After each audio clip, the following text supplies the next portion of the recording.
যাচ্ছে, দেখ যত দেখাবি তত আসবো। ডানকুনিতে শুভেন্দু অধিকারীকে কালো পতাকা, জয় বাংলা স্লোগান স্থানীয়দের। ডানকুনি টোল প্লাজায় এদিন বিরোধী দলনেতা শুভেন্দু অধিকারী পৌঁছতেই স্থানীয় কিছু মানুষ জয় বাংলা স্লোগান দিতে শুরু করেন এবং কালো পতাকা প্রদর্শন করেন। হঠাৎই এই ঘটনায় এলাকায় উত্তেজনা ছড়িয়ে পড়ে। প্রত্যক্ষদর্শীরা জানান, শুভেন্দু অধিকারীর রাজনৈতিক বক্তব্য ও আচরণে তাদের ক্ষোভ রয়েছে। তাদের মতে, বাংলা থেকে তার মুখে জয় বাংলা উচ্চারণ শুনলে তার অপমান বোধ হয়, তাই সুযোগ পেলেই তাকে আরও জোরে জয় বাংলা শোনানো হবে বলে জানান প্রতিবাদীরা।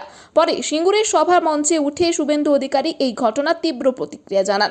রাজনৈতিক মহলে এই নিয়ে নতুন করে বিতর্ক শুরু হয়েছে, যা আগামী দিনে আরও তীব্র হতে পারে বলে অনুমান করা হচ্ছে।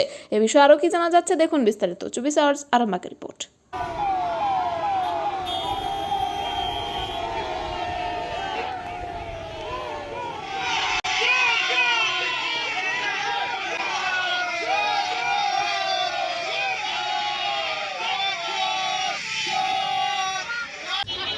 আমি বললাম তোর বাপ যাচ্ছে, দেখ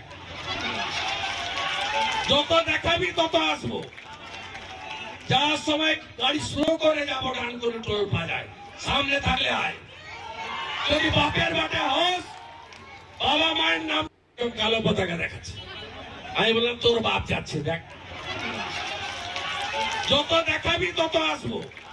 আজকে শুভেন্দু অধিকারীকে যে কালো পতাকা দেখানো হয়েছে, এটা সাধারণ মানুষের ক্ষোভ। সারা বাংলা জুড়ে মানুষ তাকে কালো পতাকায় তাকে প্রতিবাদ জানাবে। কারণ যারা বাংলায়, সমগ্র বাংলায় যারা বাংলা কথা বলে তারা বাংলাদেশি নয়। আরও একটা জিনিস বিজেপির কথায়, যারা পাঞ্জাবি তারা খালিস্তানি, যারা আদিবাসী তারা মাওবাদী, এই চলছে বিজেপির তার নিয়ম। কিন্তু এটাও জানতে হবে যে যে বিজেপি করে সেও কিন্তু দেশপ্রেমী নয়। কারণ শুভেন্দু অধিকারীর মাও তখন বাংলাদেশ থেকে একটা কাপড় পরেছে চলে এসেছিল, সেটা শুভেন্দু বাবুর মুখের ভাষা এটা। তো অতএব জেনে রাখুন, আমরা বাঙালি এবং জয় বাংলা আমরা বলবো, আমাদের শেষ রক্তবিন্দু দিয়েও জয় বাংলা বলবো।